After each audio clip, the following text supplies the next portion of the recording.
Welcome back, everyone. It's going to be a very short week for us this week. However, we are very pleased in the one day that we are here this week. Dr. Victory will be in here tomorrow with Ivor Cummings, so don't miss that. And then I'll be back the following week on our usual schedule that we're going to start on Monday with Jack Prosovic. And then on Tuesday, we'll be early with Matthias Desmond. But today we are delighted to welcome former U.S. presidential candidate Vivek Ramaswamy back to the program. I would dare say at the time of his last interview, he said we're in what he called sort of a 1776 moment. I dare say that we are not less so now. I think we are more so in that kind of moment. Things have moved along and they've not moved in a great direction, I would argue. Let's see what Vivek Ramaswamy has to say. He also, of course, is on a short list of potential vice presidential candidates or candidates for the VP position in the Trump campaign. So we will talk to him right after this. Our laws as it pertains to substances are draconian and bizarre. The psychopaths start this way. He was an alcoholic because of social media and pornography, PTSD, love addiction, fentanyl and heroin. Ridiculous.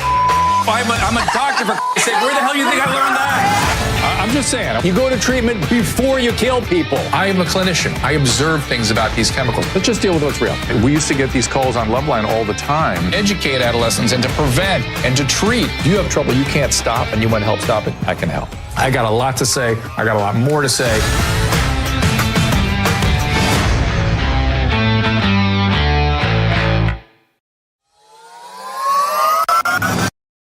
Let's talk about aging, because everyone wants to know how to slow it down. For almost a decade, I've been taking a healthy aging supplement called True Niagen. This supplement boosts NAD. That's something that cells can't live without. It's done with a patented form of nicotinamide riboside called NR, or Niagen. It's more efficient and more scientifically reviewed than NMN or other NAD boosters.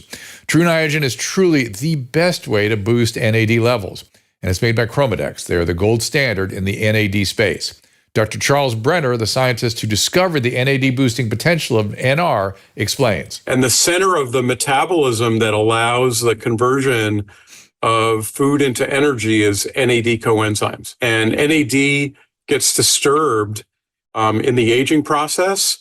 And as we're exposed to conditions of metabolic stress, Niagen, which is the form of NR that was developed by Chromadex, is the best and the only fully legal form of NR. And this is really the gold standard for NAD boosting vitamins. I love this product. I urge you to try it. Go to drdrew.com/True Niagen for 20% off your order.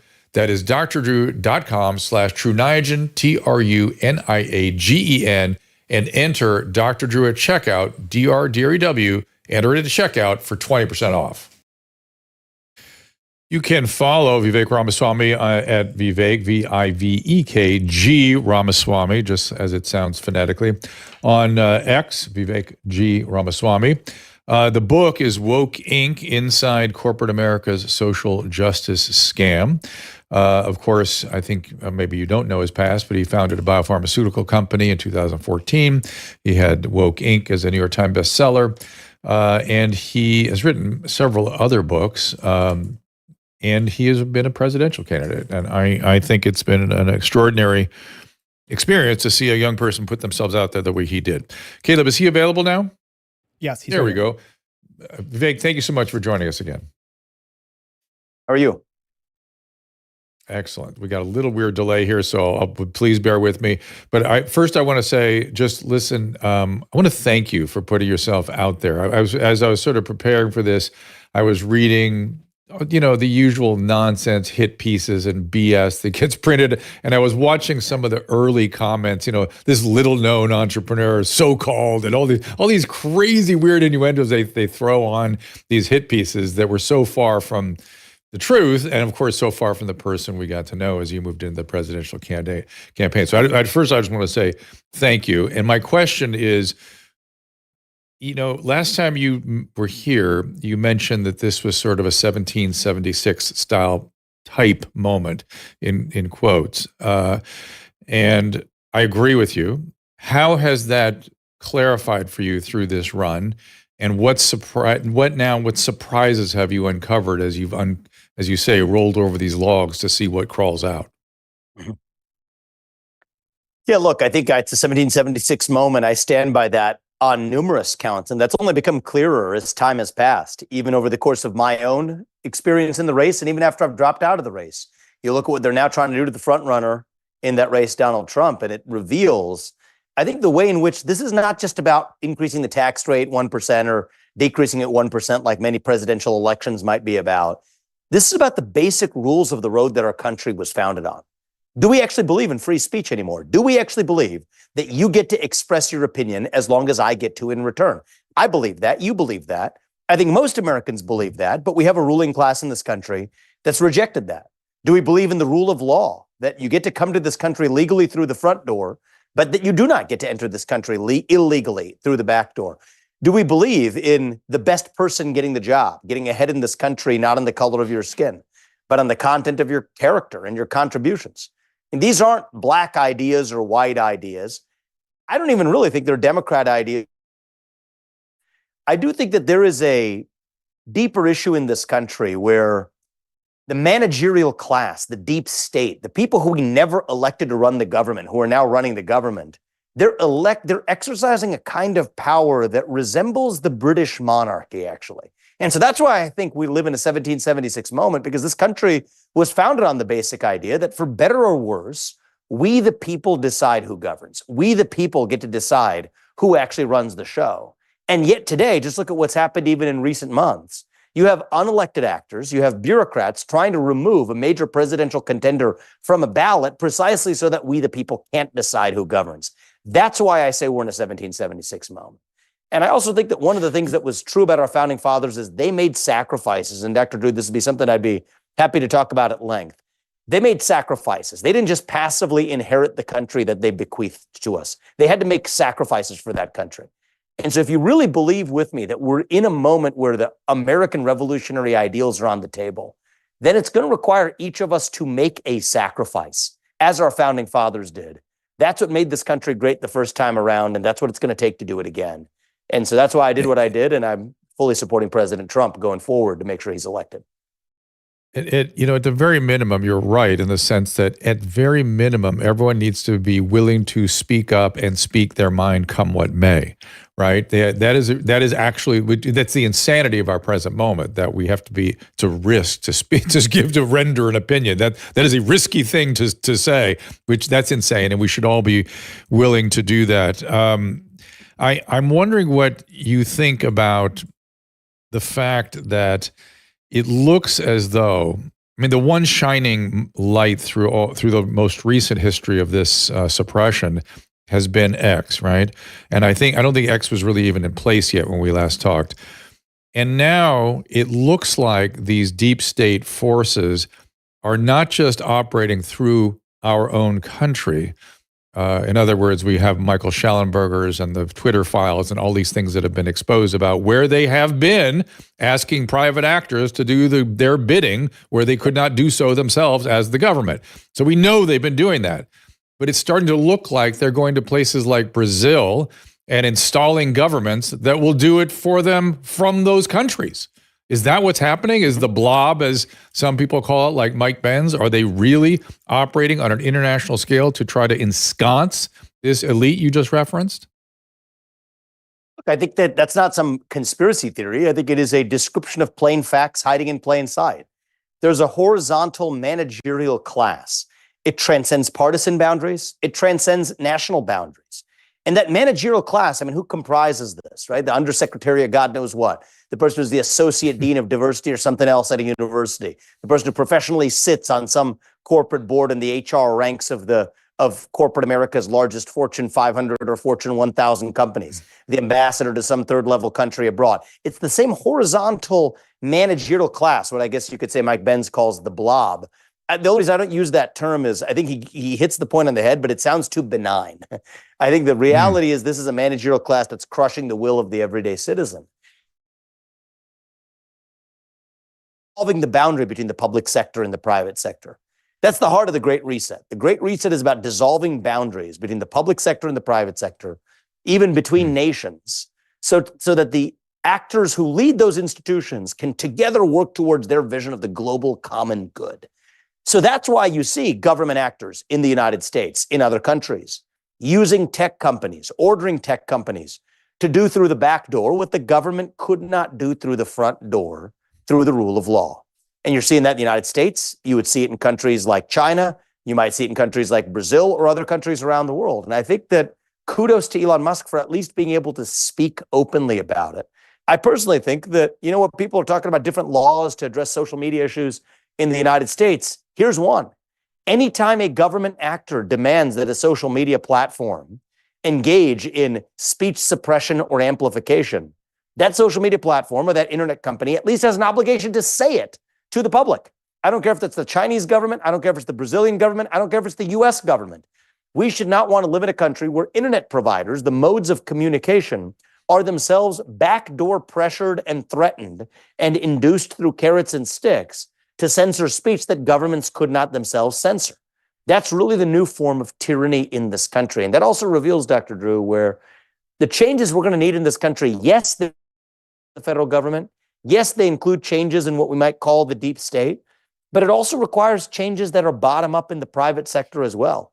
What Elon has done through reforming and revamping Twitter, those are the two modes, I think, the communication sector, and I would argue the financial services sector, including the asset management and banking sector, where we're going to need bottom-up competition. That's a big part of why I founded Strive, and I can happily talk to you about that. That was a competitor to BlackRock. Elon bought Twitter. Those are competitors now to Meta and to Google that are changing the behaviors of those firms.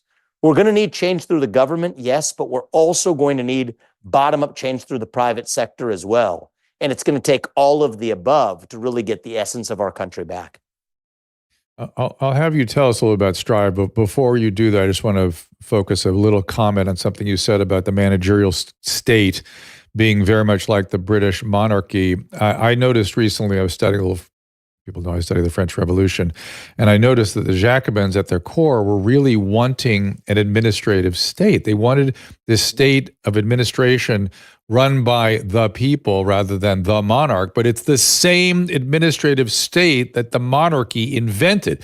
People that want these centralized authorities don't understand they're bringing back feudalism. They're bringing back this primitive form of government that became top-heavy, did not work, it's inefficient, certainly not appropriate for the modern moment. But comment on that and then tell us about Strive. Yeah, if I may, just the only thing I even slightly disagree with you on there is you say they don't realize they're bringing back feudalism. I think they do realize they're bringing back feudalism. And I think that's actually the heart of this is the people who are operating in that deep state, they don't think of themselves as engaging in some form of tyranny that's hostile to the governed. No, I think it's actually quite the opposite. They think of themselves as benevolent to those who are governed because in their worldview, just like in the old British monarchy's worldview, the worldview is this. We, the people, could not possibly be trusted to actually self-govern, or else we'd burn ourselves to death. Our planet would overheat, or whatever. That's the climate change claims of the modern moment. And so their whole point is, if you actually left it to the people, that idea that you get to speak your mind openly as long as I get to in return, that was a laughable idea in old world Europe. That was a laughable idea for most of human history, right? The idea that every person gets an equal voice at the ballot box, that's crazy talk, according to the standards of most of human history. And so that's what's really rearing its ugly head again. I think it's an ugly head, but rearing its head again nonetheless in the modern Western administrative bureaucratic deep state. It's not. That's what's best for the people and the citizenry itself. And that's actually the most dangerous part of all. Not that they're necessarily nefarious, but actually that they believe that they're benevolent. And so anyway, that's the only additional comment I'd add. I'm going to follow on that before we go to Strive, which is that when evil is done, social evil is done, always in the name of good. Always. Yes. That's just how it's done. So go ahead, tell us about Strive. Well, I mean, it's just an example of where I was trying to make my difference long before I ran for US president, to see the likes of BlackRock and State Street and Vanguard and these large-scale financial institutions that were using other people's money to advance social agendas that did not match the financial interests of their clients. Yeah, I see a lot of conservatives, or a lot of people even who aren't conservative, but throwing up their hands in the air, myself included, writing books. I wrote Woke Inc. I later wrote Capitalist Punishment, going into the ESG movement and its innards. Yeah, and pointing out the problem is one step, but at a certain point, we need people who are going to step up and actually solve those problems.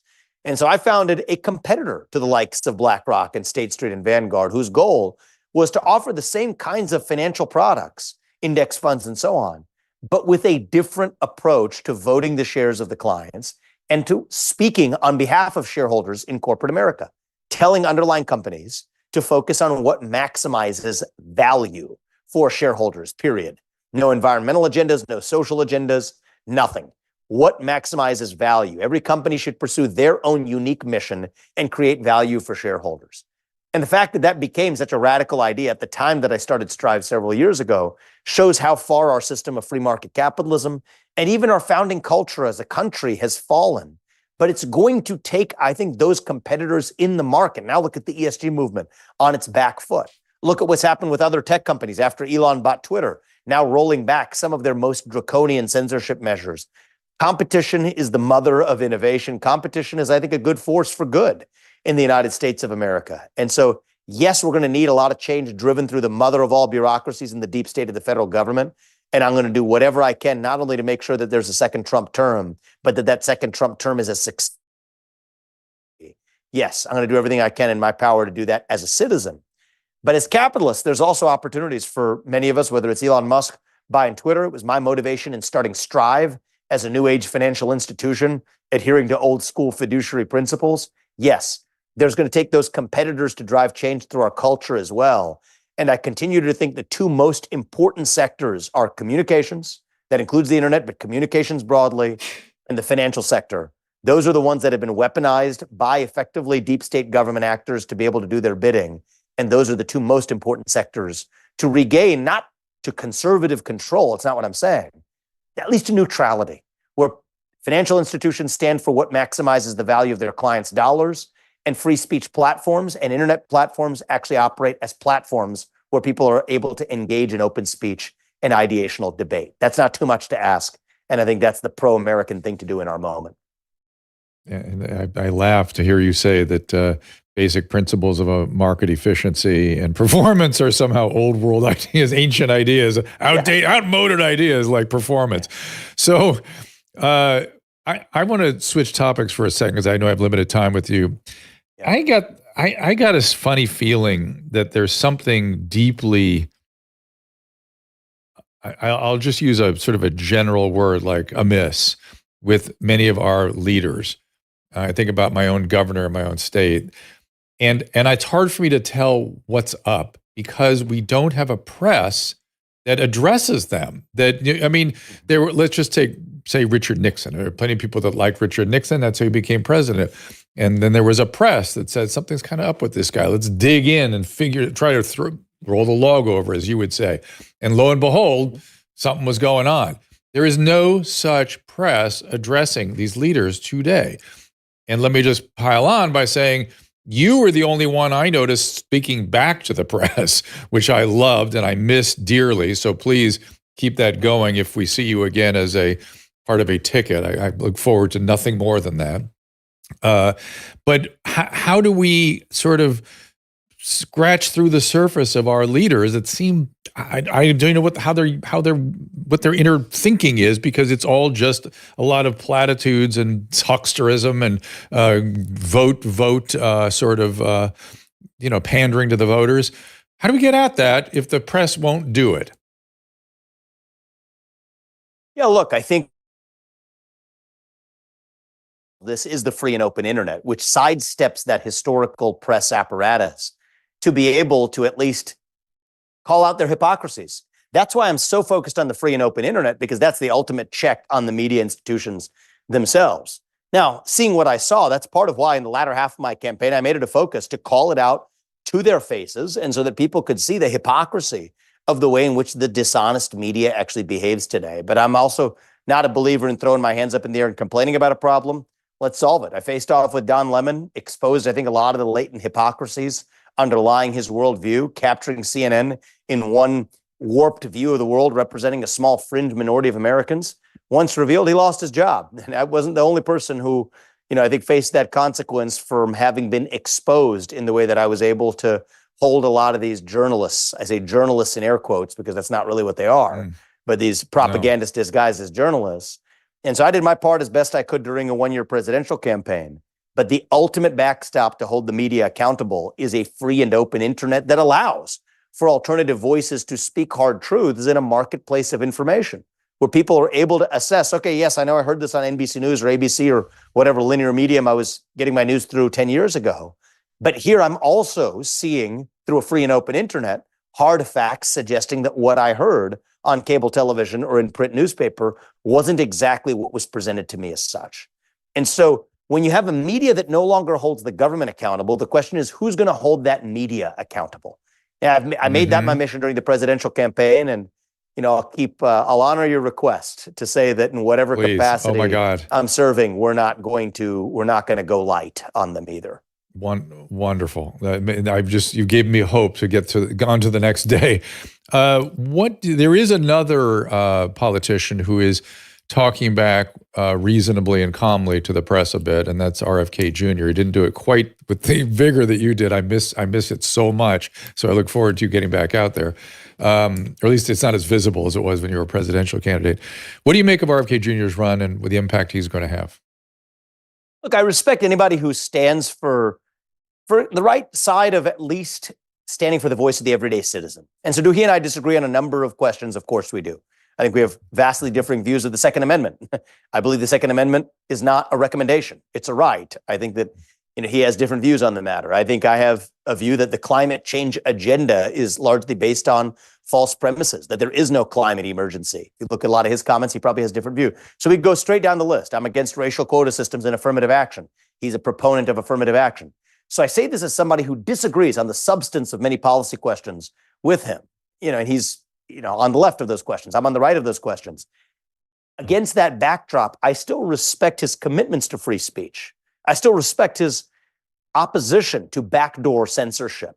He's experienced it firsthand with respect to a lot of what he said during the COVID-19 pandemic about the vaccines and the mandates. I think a lot of that was wrongfully suppressed, and he's an advocate as a result for free speech, both free speech from government intervention, but also free speech from backdoor government intervention.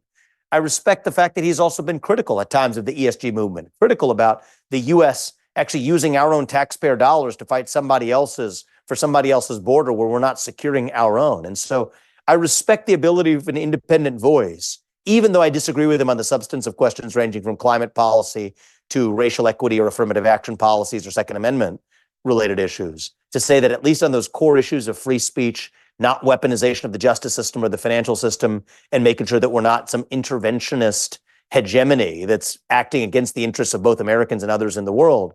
That's something that I can say, that even though we don't agree on everything, I will respect him for adopting those views and for being, I would say, rather unsparing at times in a good way about standing for what's right, the rights on which our country was founded. So I know you've got to run, and I'm going to ask with one last question. And I will, again, posit that everything that I read or hear makes me think about you on a VP ticket. It just really does. It just every little hint moves that direction. So I hope I'm right. And if so, I look forward to speaking to you when you are either a vice presidential candidate or a vice president. So good luck to you with that. I'm sure you can't say anything, but I just wish you the best of luck on that journey. But we started this conversation talking about the 1776 moment, possibly. Yeah, I'm going to come visit you in the White House. Susan just mumbled something like that, so that'll be amazing. But this being a 1776 moment, and Ben Franklin is famous for having said, "We must all hang together or we shall surely hang apart." And you asked everyone to bear up with the discomfort of this moment. What do you want us to do? Do you have specific recommendations? Yeah, I mean, look, I think that let's go back to some of those founding fathers of ours. Benjamin Franklin, first of all, this is a guy who not only signed the Declaration of Independence, but he invented the Franklin stove, one of the leading accomplishments in the field of thermodynamics in his day, invented the lightning rod. He actually was an inventor, fun fact about Benjamin Franklin, an inventor of musical instruments that went on to be used by Beethoven and Mozart. So these guys were polymaths. I mean, Thomas Jefferson, he was the guy who said, the government we elect is the government we deserve. And I think there's a lot of truth to that as well. He invented the polygraph test. He invented the swivel chair while he wrote the Declaration of Independence. So these guys, they were ambitious. They weren't the guys who said, oh, well, you didn't get an expert degree in that, and you can't opine on something you don't have expertise in. They, no, we're the pioneers. We're the unafraid. We're the explorers. And so my first ask to people in this country is let's get that self-confidence back. That's what it means to be America. That's what made America great the first time around. You're an agent, not riding some tectonic plate of group identity. Believe again that you can achieve anything you want in this country with your own dedication. Make the maximum. Even though each of us has different God-given talents, you have your own. And don't forget that. And that you live in a country that more than any country in human history allows you to achieve the maximum of your God-given potential. Just remember that and behave like it. That's the first thing I would say. The second thing I would say is just remember that freedom doesn't come free. It requires a sacrifice. Of the 56 men who signed the Declaration of Independence, 5 of them ended up captured and tortured to death until their death by the British. 12 of them had their homes ransacked and burned to the ground. 9 died in the Revolutionary War. 2 more had their kids die. Multiple died in bankruptcy because they had their private property seized. So if our founding fathers made those sacrifices, you know what I would ask you to do is just look in the mirror and ask yourself, what sacrifice are you willing to make for this country? And you know what? It might just be taking time to show up and vote at the ballot box and making sure other like-minded patriots do the same thing to compete to win this November. For people of means, you know what? You might be able to do a lot more to support a re-election effort. But it's not just through the government. It's in your capacity as a parent-teacher conference, as a school board member, whatever it is, to stand for truth and speak your mind, not just when it's easy, but when it's hard. And when you're the only person in a room who believes what you do, at the very least, for God's sake and for our founding fathers, stand up and say it. That's how we get this country back. And that'd be my ask to everybody who's asking how they can have an impact on this country. Speak your mind when it's hard. Try doing that. And you know what? You're a patriot. And if everybody does it, that's how we're going to revive what this country was founded on in the first place. Vivek, I thank you for joining us again. Hopefully we'll talk soon with yet further elevated status. Whatever it is, I'm looking forward to serving this country, and I've enjoyed our conversations, man. Thanks for having me. You got it. Thank you, sir. See you soon. All right, everyone. Vivek Ramaswamy, former U.S. presidential candidate. Vivek G. Ramaswamy on X, where you can follow him. The book is Woke Inc. And so I'm going to take a little break here, and then we're going to, I think, get to Twitter Spaces. But for some reason, Twitter Spaces it crashed. There's some. I'm having some tech issues. I took the thing down. I missed the whole interview because I've been trying to fix the tech issues this whole time. So I'm still going to try it, but I don't know if we're going to be able to do calls. Do you want Drew to start a new Twitter Spaces? He can do it on his phone. I'm handling it. Yeah, I'm trying to. It's a tech issue. It's fine, you guys. I've got a lot to talk about. Also, Caleb, I took the one on Twitter off, so you can start over. Okay. It was dead. I've got. It was only 8 minutes. It was like 4 minutes of commercial. So I've got a lot to talk about. I'm going to watch you guys. I was not watching the Restream or the Rumble Rant, so I'll head over there and see what you guys are saying and maybe comment on some of that stuff as well. And maybe we'll get a Twitter Spaces up by a half hour in or something. Okay, here we go. Hey, Paxlovid Drew, which I'm going to talk about Paxlovid after the break. Care to share your thoughts on repackaged AIDS medication used on your patient? Oh, yeah. How about the black tag label on the Paxlovid box? Yep. I'll be happy to talk about all that. And we'll get to that. Let's see. Oh, the Restream seems something's going on there too. Not good. It just sort of came online. I'm sorry, guys. I haven't been able to see anything because it wasn't working. It's just starting again. So we'll get over on the Restream. We'll get on the Rumble Rants. We'll maybe get a Twitter Spaces up and running. But I've got a few things I want to talk about. So do stay with us. We'll be right with you after this.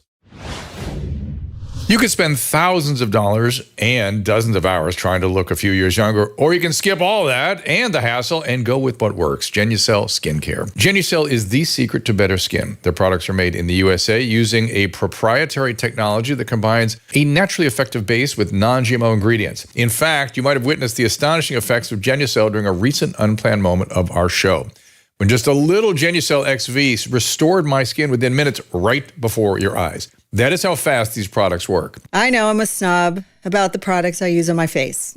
Everybody knows it. Every time I go to the dermatologist's office, they're just rows and rows of different creams. Retinols, vitamin C cream, under eye cream, night creams. Scrubs. And then when I get to the counter, they're overpriced. All kinds of products that you can all find at Genucel.com. Susan and I love Genucel so much, we've created our own bundle so you can try our favorite anti-wrinkle creams, correcting serums, under-eye treatments. Say goodbye to those fine lines, forehead wrinkles, skin redness, even those dark under-eye bags. women and men of all skin types, Genucel has got you covered. Order right now at Genucel.com/Drew to save 50%, actually over 50%, and you'll get a free luxury spa box plus free shipping. That is Genucel.com/Drew, GENUCEL.com/DREW. We all know the value of a good night's sleep. We feel better, look better, have more energy to spare, but you could be missing out on all of those benefits if you're sleeping on sheets that are too hot or too cold or just plain uncomfortable. I have the solution. Cozy Earth bedding. Cozy Earth is the softest and most comfortable sheets, blankets, loungewear, and more. They use premium viscose from highly sustainable bamboo, and we sleep in them regularly. I wear their t-shirts. Susan wears their pajamas. Cozy Earth bedding comes with a 100-night sleep trial, which means you have up to 100 nights to sleep on them, wash them, try them out. If you're not in love, just return them within 100 days for a full refund. Susan and I love them. In fact, we have Cozy Earth sheets on our bed right now, and they made a huge difference in our sleep. If you've never tried Cozy Earth, we have some awesome news. You can save up to 35% off Cozy Earth right now.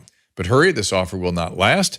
Go to CozyEarth.com, enter my promo code DREW at checkout for up to 35% off on your first order. That is CozyEarth.com, promo code DREW, COZYEARTH, CozyEarth.com, code DREW. You asked for it, and the Wellness Company has delivered. The medical emergency kit, replete with ivermectin, prescription antibiotics, and more, continues to fly off the shelves. We keep one here at home.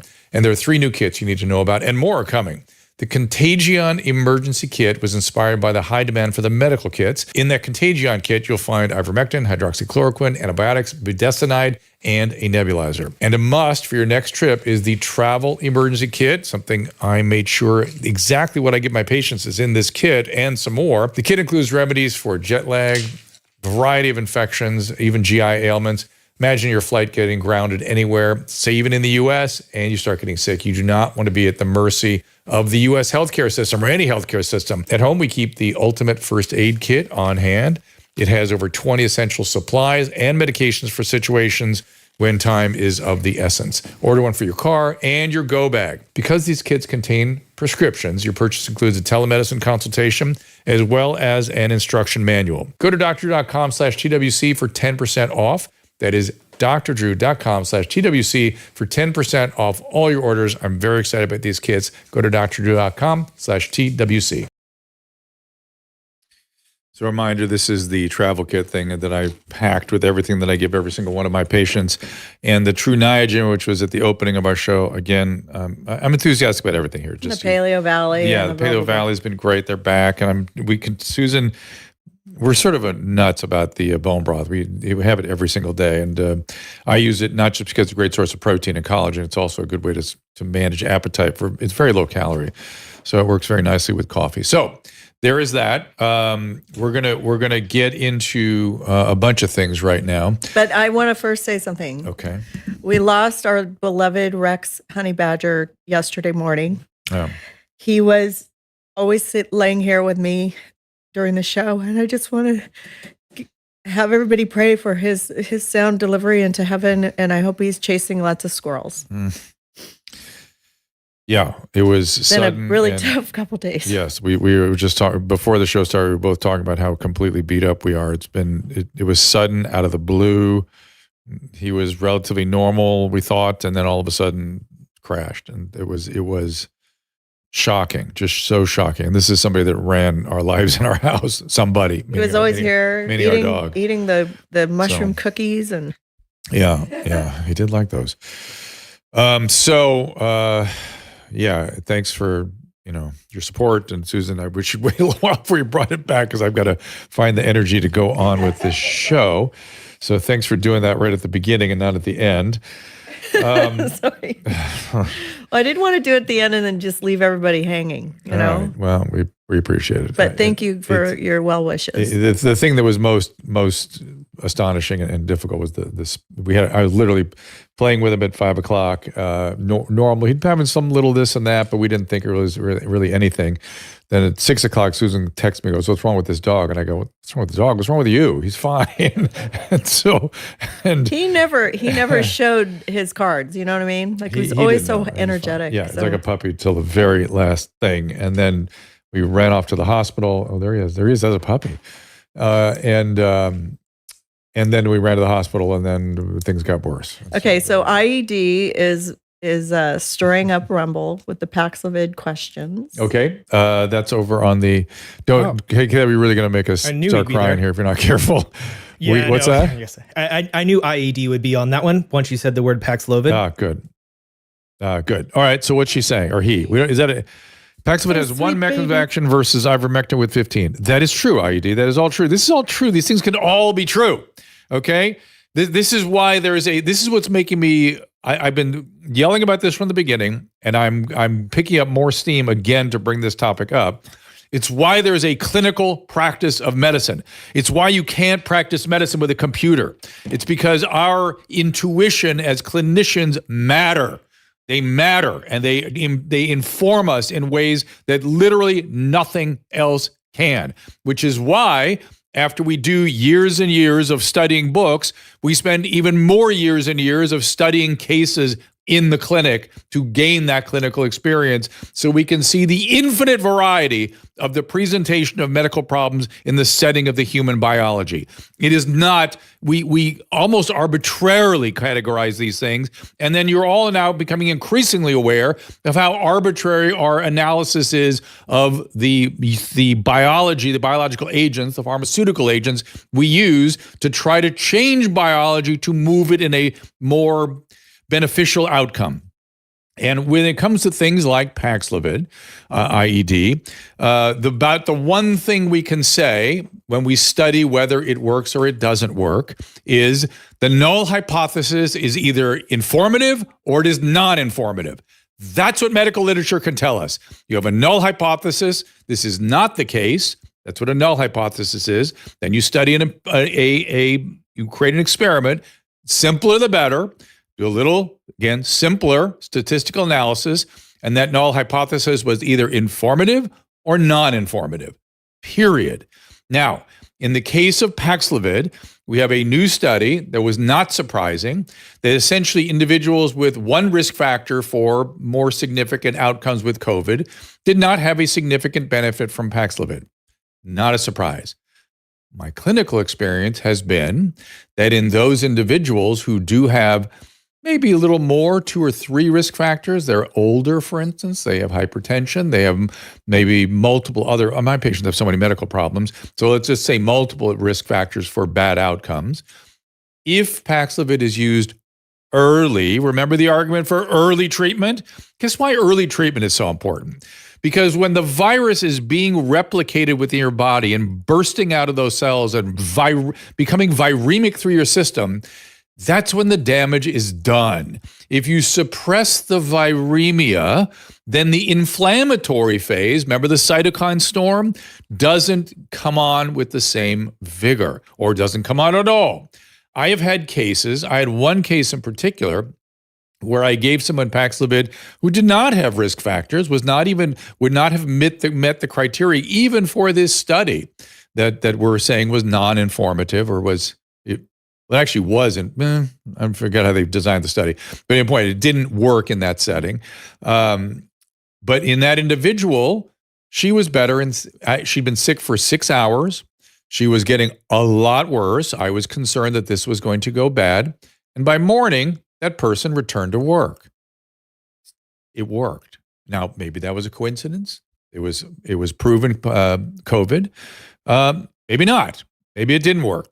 Maybe that was just my experience, but I saw several other cases where early treatment with Paxlovid had a dramatic change in the course. And I was screaming at Debunk the Funk about this. And I saw several cases of rebound, and the rebound was very characteristic. Rather than the flu-like features of COVID, they would come back with a lot of respiratory symptoms, not cytokine symptoms and not acute viremic symptoms. It was this rebound phenomenon. We really don't know what that was, but yes, that happens with Paxlovid too. And back to IED. IED is saying it doesn't work. Shut the F up. It doesn't stand up. You don't seem to even understand how to read medical literature. The null hypothesis was non-informative. You got it? That doesn't mean it doesn't work. That means it didn't stand up to scientific scrutiny under the conditions of that study. I'm telling you, clinically, we see something different. So eventually, the medical literature will catch up with that difference as we start to parse out these different candidates for treatment. Is it a good medicine? No. I don't think it's a particularly good medication. You're right when you said that ivermectin has 15 different mechanisms for antiviral activity. It does. I am still got my eye on ivermectin for maybe other viral infections as well. There may be many applications for this. We're looking at it clinically now, and then the medical literature will hopefully catch up. But just like with Paxlovid, it needs to be used very early. I'm not sure yet. So, that is the Paxlovid story. It is terribly expensive, and strangely, one of the most frequently emphasized feature of treatment in my training and career was cost. Is the cost benefit worth it? And $500 a course or $1,000 a course? No, I don't think it's worth it. And that you might not want to use that at all in that case. Are there other things like molnupiravir that might be useful? Yeah, might be. Again, not great treatments. And let's even add a third element in here. In the setting of highly vaccinated, high levels of natural immunity, Omicron being the causative agent, you probably don't need to treat anybody with anything. That's the reality. Now, if you have somebody going bad on your hands, IED, which you've never had, you've never seen that, you've never been responsible for somebody, so you've never sat in that position of withholding a medication that you have seen work. Think about how that feels when somebody is going and crashing. Wish they had something for my dog that could have worked. But that is where physicians are and try to navigate in these days. So there we are with the Paxlovid, such as it is. Now, in the setting of other hysteria out there under the broader category of other hysterias, bird flu. Good news, everybody. World Health Organization is developing a vaccine against bird flu. Why? Why are they even thinking about it? Why do I even know what the World Health Organization is thinking about? Why did they say anything publicly about a virus that has infected one human being, transmitted from one bovine setting with zero human-to-human transmission? Zero. Why is that being discussed? You want to talk about murine typhus being transmitted by rats here in Los Angeles? Way more common, way more serious. Why aren't we talking about that? Why aren't we talking about tsutsugamushi on farms? That goes from bovine to humans. Why aren't we talking about that? Why does the press have any business saying anything about the World Health? And why does the World Health Organization, or why does the White House press pool feel they have to ask the press secretary about a single infection? We have become hysterical on a level that is almost unable to be comprehended. Okay. It's almost not something that you can even wrap your head around, because it is so pervasive, it is so profound, and it is so ridiculous. And taking us back to the beginning of COVID, I got myself in trouble by pushing very hard against this, much the way I'm doing it now. Now, if there is a avian flu outbreak or bird flu outbreak, I will happily adjust course, and I will happily say I was wrong today when I got angry and said these things. There's from where we all sit, there's nothing that we can see that would suggest that all of a sudden human-to-human transmission will figure out an R naught of 2. How that would happen from this is like, I don't even know why they're thinking about it, unless they know something and some country is doing gain-of-function research on that virus. Now, if that's what's going on, then I completely take back what I said. Same thing happened to me with COVID. I did not know people were doing gain-of-function research. I missed the infectivity of that virus. I didn't quite get it.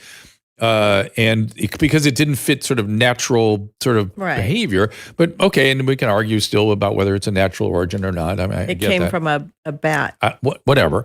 But the fact is, I could be getting that wrong again. But if they know something, they need to tell us.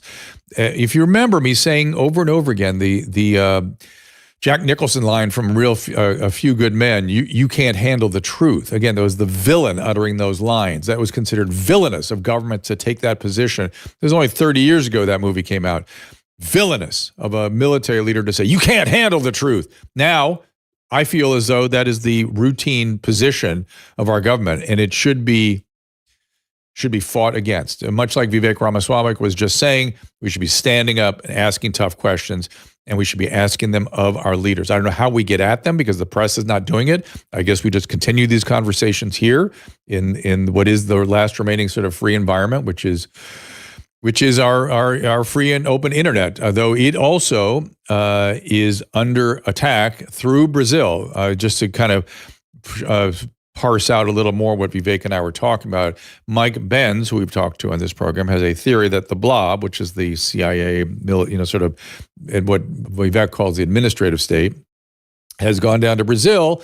And because they can't any longer, under the cloak of anonymity, force private industry like Twitter to do their bidding for them without the public finding out about it, getting suspicious about it. Now they're instead going down to Brazil and doing it through foreign governments, having them silence Twitter and sanction,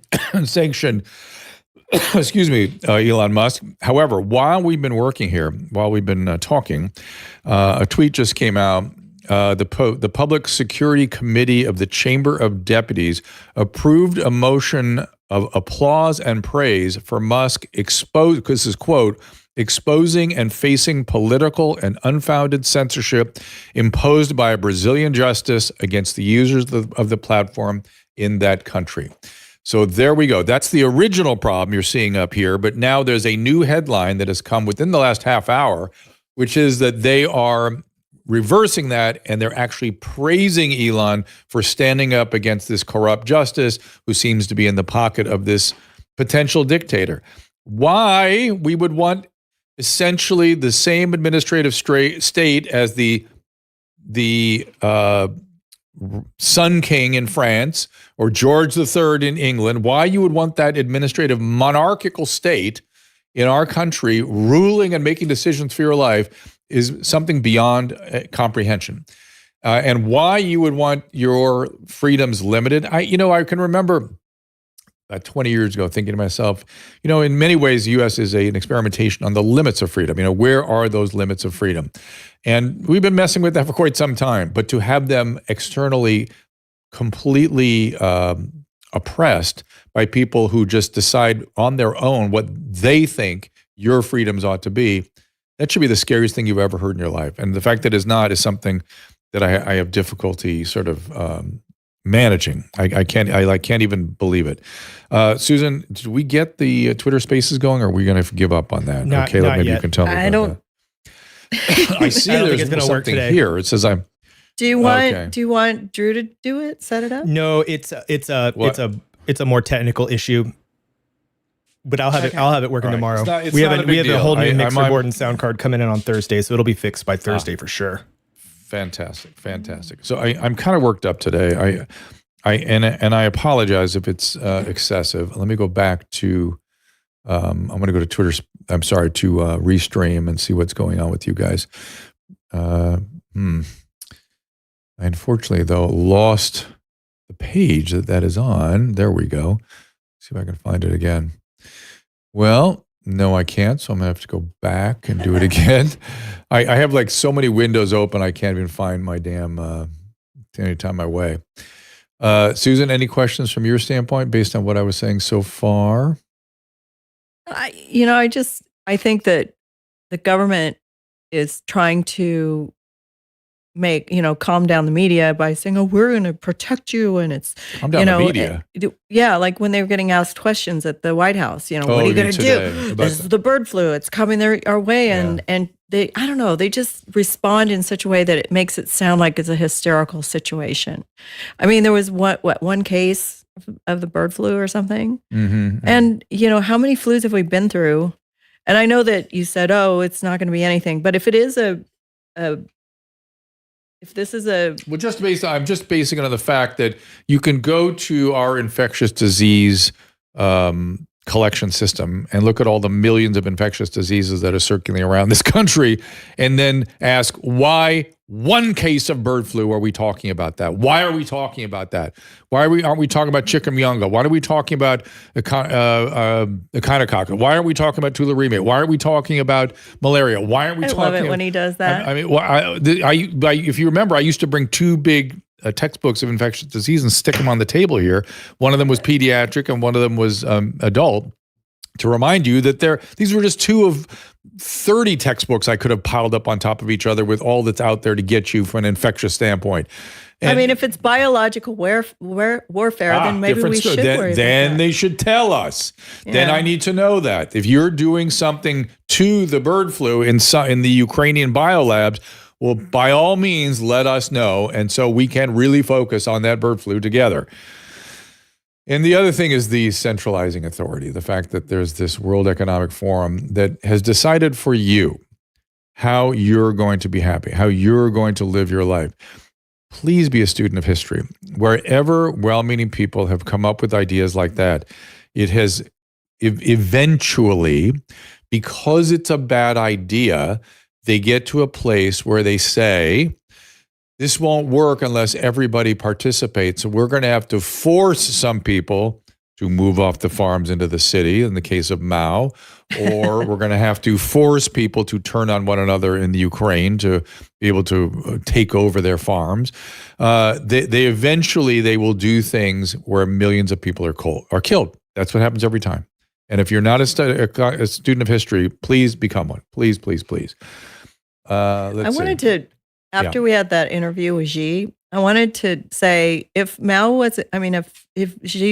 Jinping was not what's his name? Xi Jinping. Xi Jinping was not, behind the threat across the United States, and because he said, well, why aren't we mad at them for developing this virus and killing so many people? Like, it's like, we should be really mad at him and fighting back, or unless we were the ones funding it, or unless we're doing the same thing in various labs around the world or here, then what do we do? I guess, but it leaked out of a Chinese lab.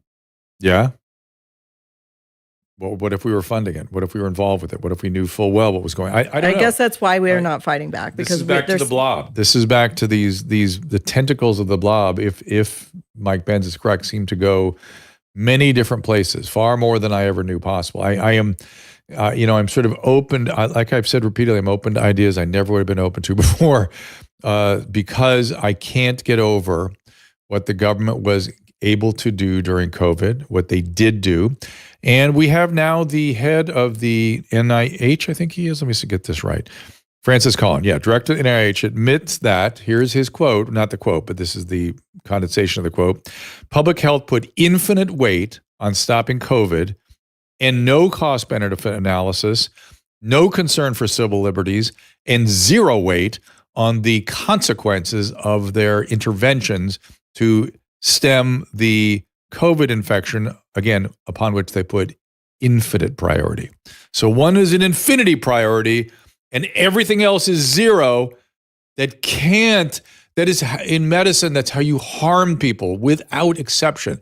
Without exception, that's how you harm people. So people were harmed. They were harmed over such a long period of time that it became so obvious. And I can't get over that they did that. I can't get over it. That's the part, and they did it for as long as they did, and with the damage that they caused. And the damage, you could see it when it was underway, and yet they persevered. That's what I can't get over. And so that's why we are trying to speak our minds today and keep the torch alive, and to do what we have to do to push back against the people for whom this seems to have been something they enjoyed doing. Something for whom it was seemingly a dress rehearsal, or at least a stress test of some type of what they could do. And they did it. They did it. So there we go. Let me just look at your Restream comments here. Thank you all. Get David Martin back. Okay, yes, he was good. Society seemed to enjoy the tyranny. Some people did. I talked to governors that were really mortified by the position they were put in, and people like Ron DeSantis didn't do it. And I talked to governors that were into it. What are the thoughts on the new Paxlovid study? Somebody's asking. I did quite a long rant on that, so you'll have to dial back and look at that.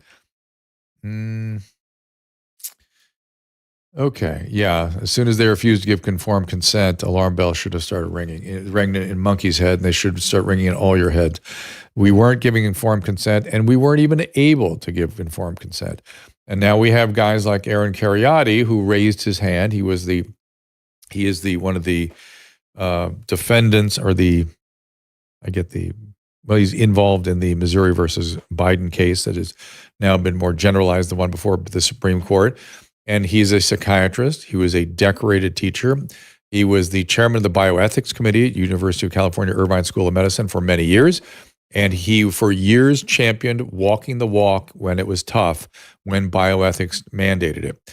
When the vaccine mandate, speaking of mandates, came around, he raised his hand and said, I'm sorry, everybody, this is that time. You've heard me talk about forever how when it's difficult, that's when you have to stand up, raise your hand, raise concerns. When the bioethics are not supported by whatever you see is to be a violation, you have to speak up. He did, was immediately put on leave and then fired. So if that is not sort of adjudicated in the Supreme Court in a way that is reasonably, what should we call it, supportive of his ability to do his job as a bioethicist, then we are lost. We have very serious problems. So everybody, it was great to speak with Vivek Ramaswamy. We appreciate him coming by.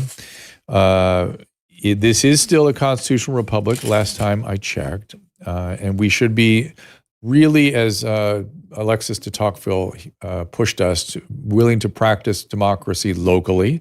You heard Vivek several times talk about bottom-up sorts of interventions, and this is a way we can each do that, in addition to speaking our mind whenever we have an unpopular opinion, wherever we are. Please do so. But we can also get involved with the local practice of democracy, which is why democracy in America worked.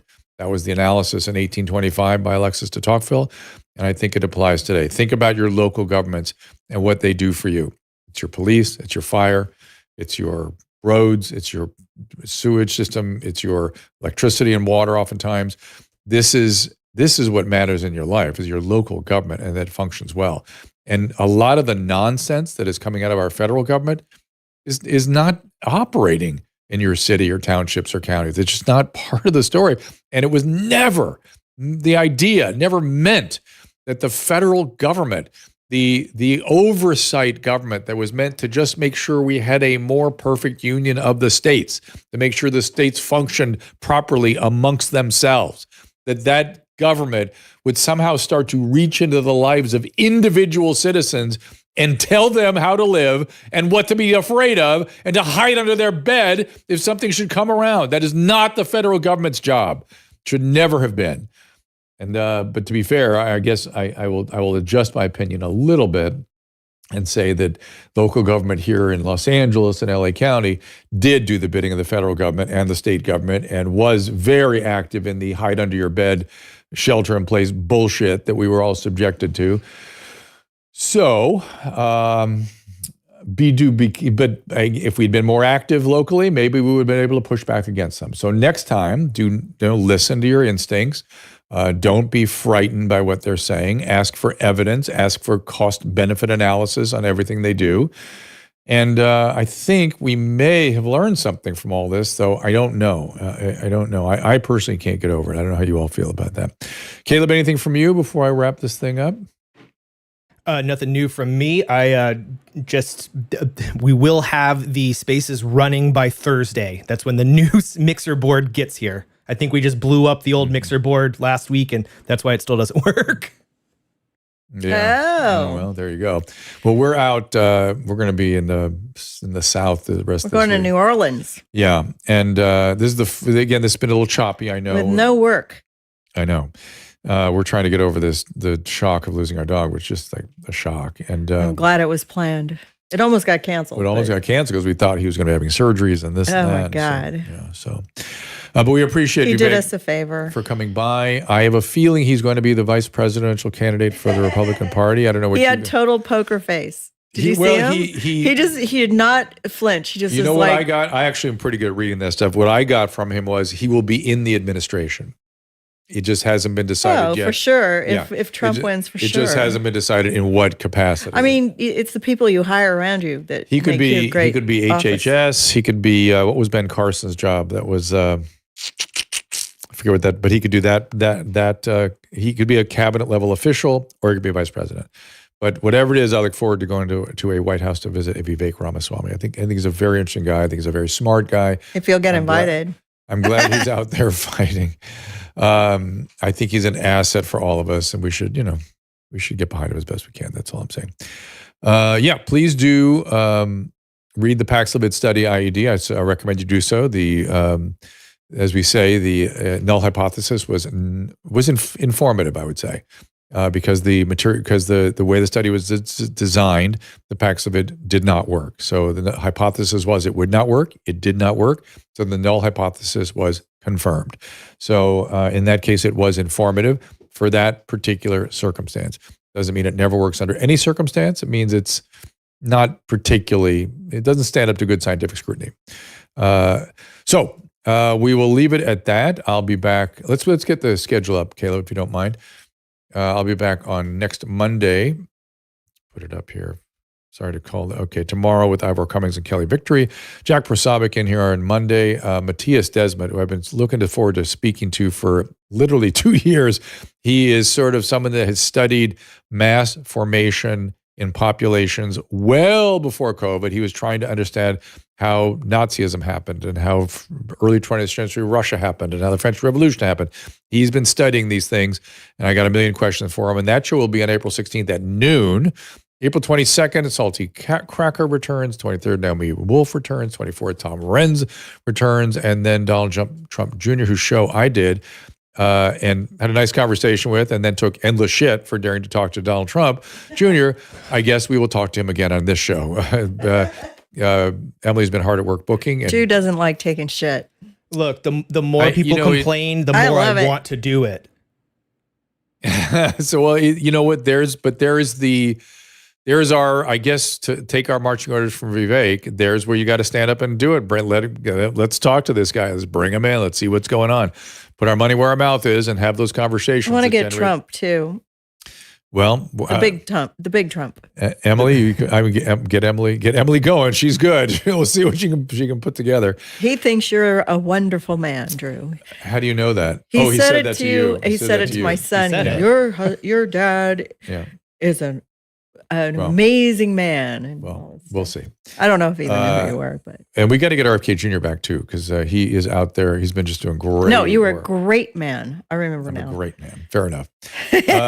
So everybody, we appreciate you being here. He's a great man. Check out Kelly Victor tomorrow. He's my man. With Ivor Cummings, and we will see you all on Monday at 3:00 next week. Thank you so much for joining us, and then tomorrow at 3 with Kelly Victory. Ask Dr. Drew is produced by Caleb Nation and Susan Pinsky. As a reminder, the discussions here are not a substitute for medical care, diagnosis, or treatment. This show is intended for educational and informational purposes only. I am a licensed physician, but I am not a replacement for your personal doctor, and I am not practicing medicine here. Always remember that our understanding of medicine and science is constantly evolving. Though my opinion is based on the information that is available to me today, some of the contents of this show could be outdated in the future. Be sure to check with trusted resources in case any of the information has been updated since this was published. If you or someone you know is in immediate danger, don't call me, call 911. If you're feeling hopeless or suicidal, call the National Suicide Prevention Lifeline at 800-273-8255. You can find more of my recommended organizations and helpful resources at drdrew.com/help. The parallel economy has empowered us to care for our health, well-being, as well as longevity.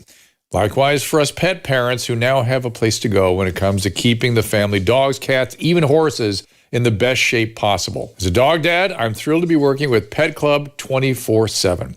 a company founded by two guys who lost dogs to serious conditions, including cancer. Pet Club 24/7 has an incredible array of products, including a line of supplements for humans, such as the Inforce Plus Corolius Versicolor and Inforce Corolius Versicolor with reishi. My friend and colleague, Christina Ferrari, a cancer survivor herself, swears by it.